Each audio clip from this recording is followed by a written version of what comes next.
Bonjour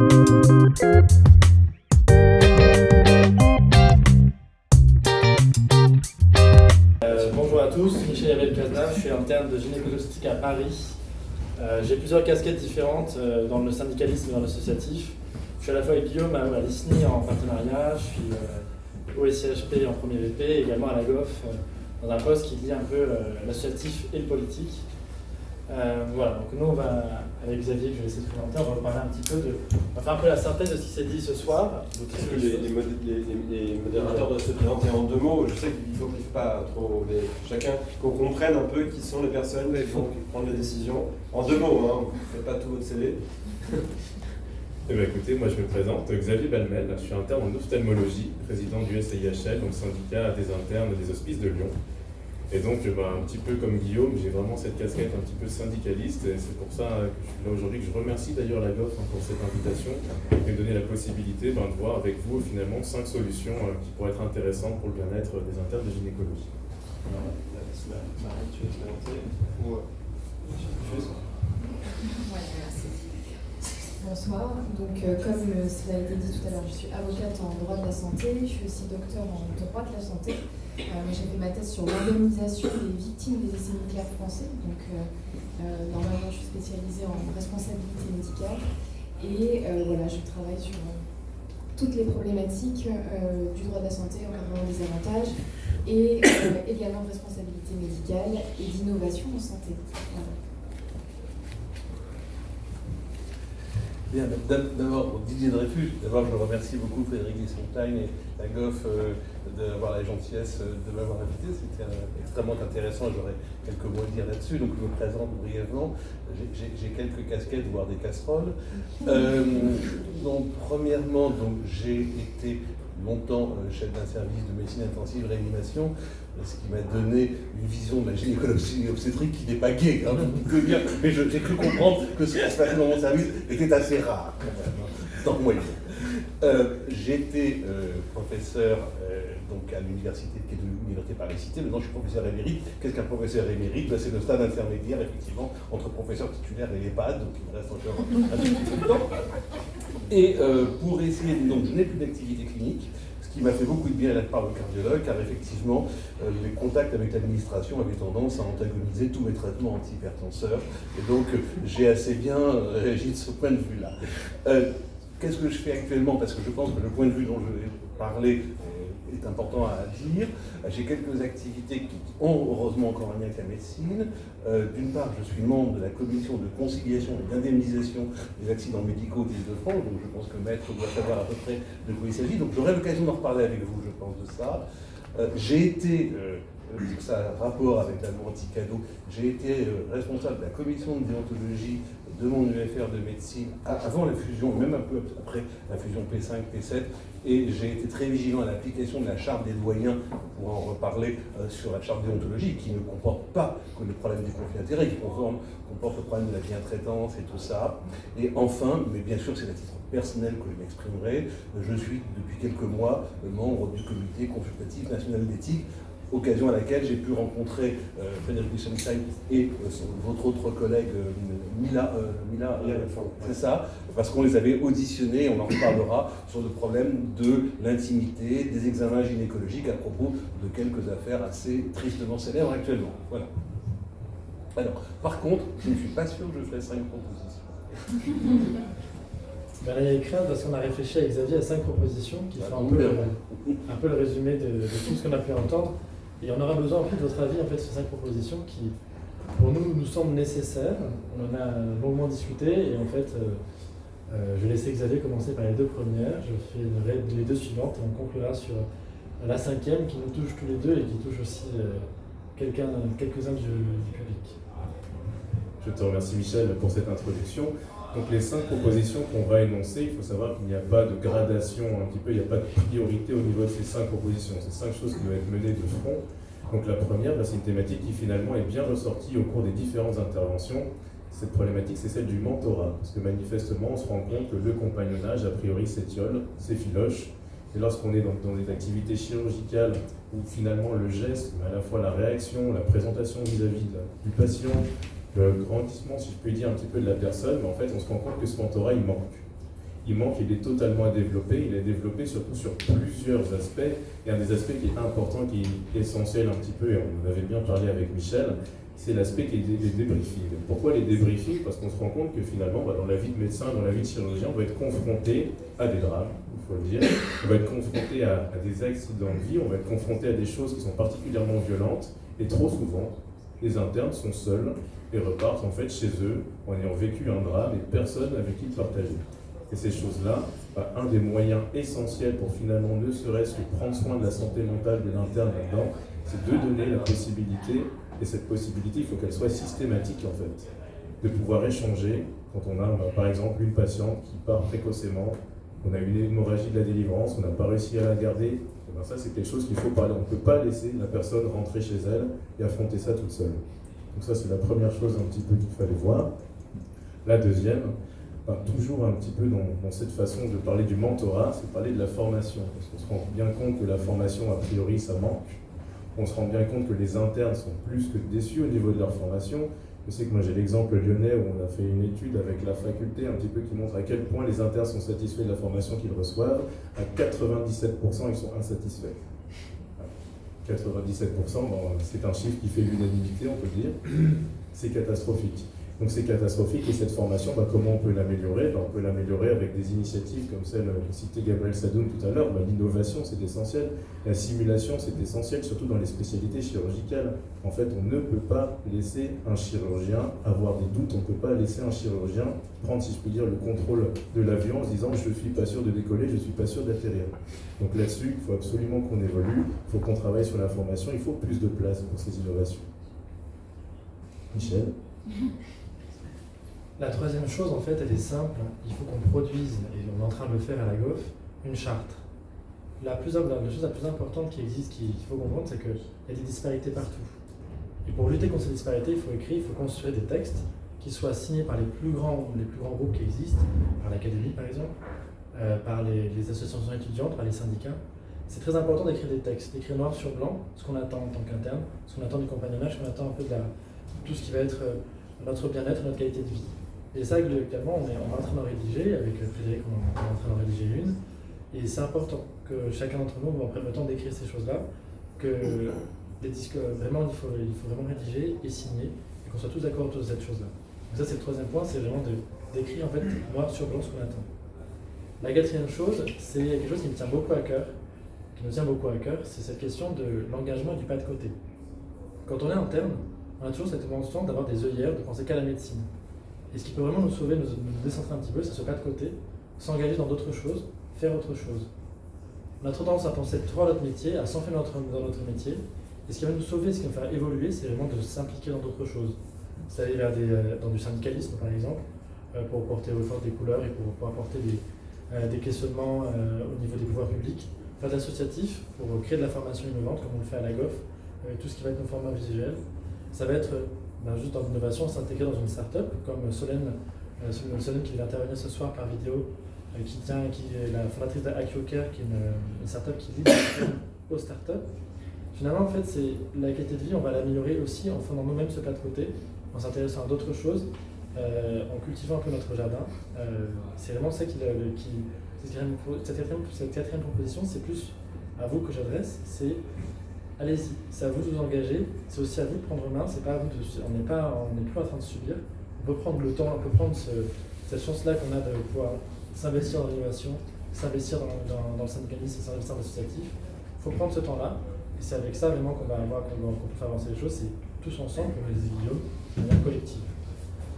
Et enfin, voilà le cinquième point qui est un point, on a hésité longuement à l'ajouter, parce que c'est un point qui, on s'est dit, est-ce qu'on fait des propositions vraiment plus un peu sans engagement très politique? Et finalement, en fait, on l'a vu dans les études qui sont sorties, qui ont été présentées ce soir, le temps de travail. Il faut qu'on parle du temps de travail, il faut qu'on parle de ce temps-là. En fait, c'est la cinquième proposition, c'est qu'il faut qu'on travaille dessus. Je vais laisser Xavier un petit peu développer le sujet. Je te remercie Michel. En effet, la problématique du temps de travail, c'est criant. C'est criant, les différentes enquêtes qui ont été faites par des organismes comme l'ISNI, par d'autres organismes le montrent. À partir du moment où on dépasse un certain nombre d'heures, on a des risques au niveau de la santé. Et si je puis me permettre un adage, on dit qui veut voyager loin ménage sa monture. Ce n'est pas en épuisant sa monture à la tâche, a priori quand on en dispose de peu, on ira loin. Donc cette problématique, elle est essentielle parce que ça veut dire que finalement, il faut réorganiser le fonctionnement qu'on a au niveau de l'hôpital. Tu le disais très bien, Guillaume, on a une problématique au niveau de tout ce qui va être tâches administratives, tout ce qui est ce temps administratif qui phagocyte un petit peu ce temps médical.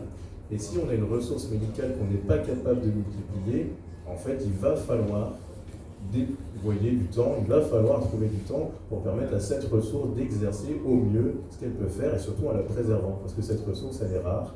Cette ressource, elle est précieuse, et manifestement, on commence à se rendre compte que ça ne marche plus. Donc comment est-ce qu'on peut faire ça? Et bien tout simplement déjà en portant réellement au niveau du politique le fait que la problématique, elle est là, on n'est pas assez nombreux et qu'en fait, ce temps administratif, il faut absolument le faire bouger, et surtout en reconnaissant collectivement qu'aujourd'hui, on est entre guillemets face au mur. Donc c'est-à-dire que pendant trop longtemps, on a considéré que le médecin était invincible, qu'il n'avait rien à dire, qu'il n'avait pas de choses, qu'il n'y avait finalement pas de sujet finalement vis-à-vis du temps de travail. Ce n'est plus possible aujourd'hui. Ce n'est plus possible aujourd'hui parce que là, on se rend compte finalement, comme tu le disais très bien Frédéric, qu'il y a beaucoup de personnes qui ne se voient plus travailler dans certains types d'exercices. Il y a beaucoup de personnes qui ne se voient plus subir finalement les gardes 3, 4 fois par semaine parfois, ce n'est pas possible. Donc en fait, c'est que finalement, ce temps de travail, c'est un vrai sujet, c'est un vrai problème, et ne serait-ce que déjà le reconnaître, ça permettra d'allier tout le monde, à la fois les jeunes et les plus avancés, pour réfléchir collectivement sur comment est-ce qu'on peut améliorer tout ça. Et donc là-dessus, Michel, je te rendrai le micro et je pense qu'on fera circuler auprès de maître de Monsieur Dreyfus, qui a, à mon avis, aussi des éclairages très intéressants sur ces sujets. Il y a une des questions, l'un des points, en fait, on peut avancer sur cette question-là. C'est ma croyance ultime, c'est l'innovation. Par l'innovation, par la santé digitale, on peut avancer sur ce sujet-là, on peut regagner ce temps qui est perdu, et c'est une ouverture très grandiose, et il y a énormément de choses à faire en innovation.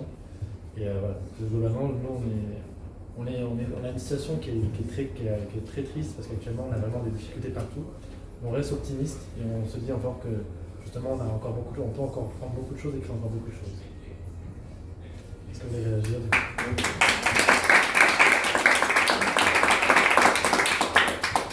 Merci beaucoup. Je n'ai pas remercié tout à l'heure, mais merci beaucoup à la GOF de m'avoir convié ce soir. C'est un grand plaisir de pouvoir débattre de ces sujets. Moi, je suis tout à fait d'accord avec vos propositions. Et je modérerai justement, je vais essayer de rentrer dans mon rôle 5 minutes, en disant qu'on est face à une sorte quand même de déséquilibre. C'est qu'on a d'un côté un système de santé qui est en crise, et de l'autre une explosion de l'innovation. Et elle en a les moyens d'exploser, comparativement à son système de santé qui, elle, souffre. Et quand on parle de l'innovation, on a 3 formes d'innovation. On a l'innovation d'outils qui explose, on le voit. On parlait d'e-santé et on n'entend que ça en ce moment. On a l'innovation thérapeutique qui explose aussi, qui marche très très bien. Puis on a l'innovation organisationnelle qui, elle, est un petit peu plus en souffrance.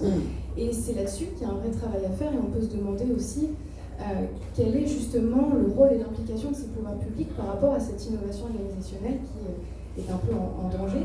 On parle de bien-être depuis le début, c'est un problème malheureusement qui est aussi très général puisque beaucoup de personnes souffrent dans le milieu du travail dans ces temps-ci et malheureusement pas que les gynécologues. Si je vous parlais des avocats, ce serait très difficile et très long également.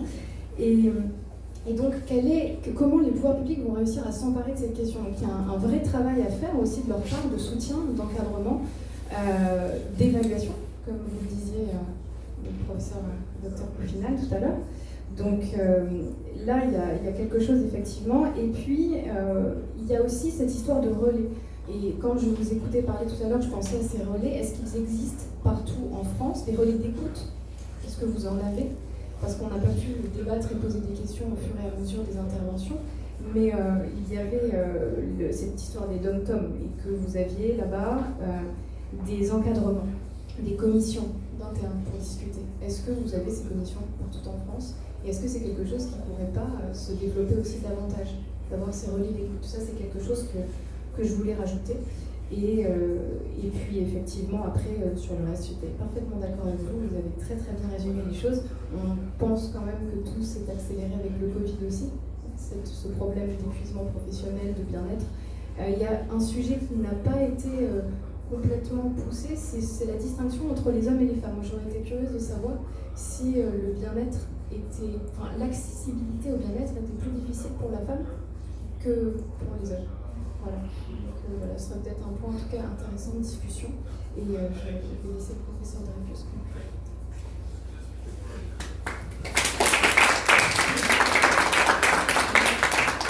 Donc je ne sais pas, c'est une redoutable tâche. Non, alors ce que je ne ferai pas déjà, c'est de faire les 5 propositions, parce que je trouve que les propositions, elles découlent directement des problèmes que vous avez soulevés. Vous avez soulevé des problèmes qui sont complètement légitimes, qui viennent d'être réexpliqués par nos 2 collègues. Donc les propositions qu'ils font me semblent complètement en adéquation avec les problèmes que vous avez soulevés. Donc je vais faire des propositions. Je vais me permettre de faire quelques réflexions.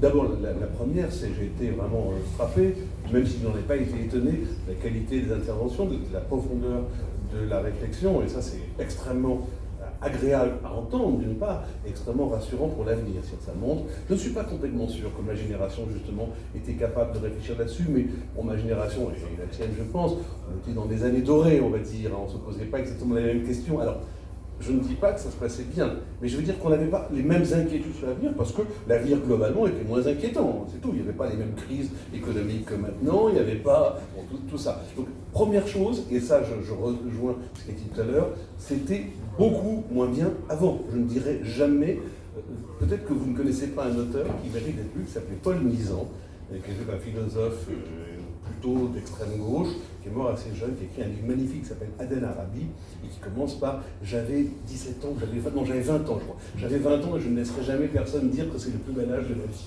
Donc ça commençait assez bien. Donc, ce que je veux dire par là, c'est que moi, je suis beaucoup plus proche de ce que écrivait Michel Serres, aussi très grand philosophe, qui a écrit un bouquin « C'était pas mieux avant, je vous le garantis, j'y étais. » Donc ça, c'est sûr. Je pense que ce n'était pas mieux avant et que vous contribuez très largement à l'amélioration des choses. Mais par contre, vous le faites dans une situation socio-économique qui, elle, est beaucoup plus dégradée qu'à mon époque. À mon époque, c'était formidable, c'était encore...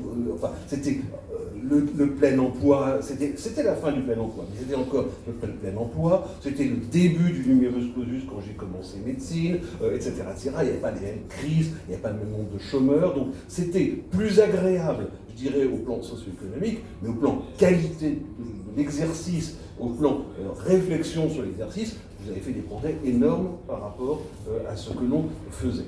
Alors, moi, ce que vous avez dit, beaucoup de choses sont rentrées en écho. Alors, je ne suis pas là pour faire la publicité pour le comité consultatif national d'éthique qui n'en a pas besoin, mais ce qui est intéressant, c'est que je vous invite à lire l'avis qui vient de sortir, et dont le ministre n'arrête pas de parler, parce que ça ne coûte pas cher d'en parler, qui s'appelle « Refonder le système de soins sur une base éthique ». Je pense que vous retrouverez, c'est la ligne numéro 140, vous êtes sur le CCNE, vous trouverez beaucoup de choses que vous avez dites, et un mot que vous n'avez pas employé, mais parce qu'on ne peut pas forcément l'inventer, qui m'a beaucoup frappé, c'est pas moi qui l'ai inventé, il est dans ce rapport, qui est la souffrance éthique. C'est-à-dire ce moment où on est dans cette situation intenable de savoir qu'on est en train de ne pas faire bien. Donc ça résume ce que vous avez dit. Mais ce mot de souffrance éthique, je pense, est un mot qu'il faut peut-être populariser. 2-3 autres choses que je n'ai pas du tout envie de monopoliser la conversation. Alors, je ne vous en veux pas du tout parce que vous êtes jeune et vous ne pouvez pas tout vous permettre malgré tout, même si vous devriez. À mon époque, on pensait qu'on pouvait tout se permettre. Il y a eu des petits points aveugles dans ce dont vous avez parlé et qui ont été un peu évoqués par Maître. Le ressenti hommes et femmes en gynécologie, et quand vous avez parlé du problème du harcèlement, le mot sexuel ou sexiste n'est pas intervenu. Or, je ne peux pas croire que cela n'existe pas dans des formations médicales en général, stressantes en particulier, chirurgicales en particulier, ayant trait à la sphère de l'intime. Deuxième chose, et donc ça, je pense qu'il faut oser le dire, hein, c'est-à-dire que je pense qu'on est probablement, sauf si vous démentez, encore plus sujet au burn-out, au harcèlement, à tout ça, quand on est de sexe féminin, que lorsqu'on est de sexe masculin, dans nos métiers. Je crois que c'est quelque chose qu'il faut porter, il faut le dire. Et ça m'amène à la deuxième chose dont je vais vous parler, là encore pour faire la publicité du CCNE. On a eu une saisine très récente de la part de la Première ministre à propos de ce qu'elle... Elle a défini comme ça notre saisine, non, le rapport n'aura pas exactement le même nom pour ne pas être polémique, mais à propos des histoires de violence gynécologique et obstétricale. Je ne vais pas vous raconter qui ça concerne, vous le savez comme praticien, vous le savez mieux que moi, je ne suis pas là pour juger, la justice est en train de faire son boulot, mais ça aussi, vous en avez pas beaucoup parlé, et par contre on avait eu le grand plaisir de pouvoir écouter Mila et Frédéric Sunstein là-dessus, et avec, là encore, quelque chose qui m'a frappé. C'est-à-dire que quand on vous a... Visiblement, votre pratique s'est beaucoup améliorée par rapport à celle de vos aînés, dont je fais partie, même si je n'étais pas gynéco-obstétricien, et si en réanimation, il était assez rare qu'on puisse expliquer aux malades qu'on avait intubé et pourquoi, s'ils étaient d'accord ou pas, enfin, on pouvait y arriver de temps en temps. Et donc, vous avez beaucoup évolué, et ça aussi, on n'est peut-être pas tout à fait assez parlé, c'est pas du tout une reproche, hein. Un reproche, c'est des pistes justement de réflexion, c'est tout le problème autour du respect de l'intimité, du consentement, de l'explication. Parce que je pense que de votre côté, lorsque vous vous trouvez dans une situation où cela n'est pas respecté, cela contribue à votre mal-être. Et moi j'ai été très frappé lorsqu'on vous a écouté, vous et Mila, du fait que vous avez visiblement une attitude qui n'est pas celle de vos aînés. Alors, je vous avais dit qu'on ne vous mettrait pas mal à l'aise, et je crois que j'espère qu'on ne vous a pas mis mal à l'aise pendant l'audition, on ne voulait surtout pas vous faire dire du mal de vos glorieux ancêtres. Mais il était clairement évident pour nous que vous aviez cette culture de demander, d'expliquer, d'avoir le consentement, d'être capable d'arrêter s'il y avait un non à un moment, qui n'était pas forcément la culture de vos aînés. Et surtout, ce qui m'a beaucoup intéressé, raison pour laquelle aussi on a interviewé des étudiants de la NEMF pour savoir où est-ce que ça en est, c'est que quand je vous avais demandé, sauf si vous me démentez, mais quand je vous avais demandé finalement cette bonne culture que vous avez là, est-elle le résultat des études théoriques, du compagnonnage ou de la pression sociétale, vous m'avez répondu plutôt la pression sociétale. C'est-à-dire, ça confirme ce que vous disiez, peut-être pas assez d'enseignement, peut-être pas assez de compagnonnage. Donc, à la limite, si je devais faire des recommandations, il faudrait plus d'argent. Ça va être vachement facile d'avoir plus d'argent avec la crise qu'on a là. Donc, la question, c'est comment va-t-on faire aussi bien, voire mieux, avec moins d'argent. Et dernière chose, dernière page de pub pour le CCNE, j'en suis navré, je n'étais pas là pour ça, mais il se trouve que ça rentre en résonance à ce qui a été dit notamment pour l'intelligence artificielle. Il y a actuellement un avis qui est en cours d'écriture, conjoint par le CCNE, et un comité qui dépend du CCNE, qu'on appelle le Comité national pilote d'éthique du numérique, qui s'intéresse justement à l'intelligence artificielle et à la médecine. Les ophtalmologues connaissent bien ce problème, je crois. Voilà, donc aucune proposition, juste des félicitations pour ce que vous avez dit, et quelques réflexions. N'hésitez pas à parler des violences faites aux patientes ou aux patients qui peuvent effectivement vous avoir choqué, à laquelle vous n'avez pas forcément pu résister toujours, parce que c'est pas toujours facile forcément de sortir d'un bloc opératoire, je suppose, ou voilà. Et puis le problème des violences sexistes.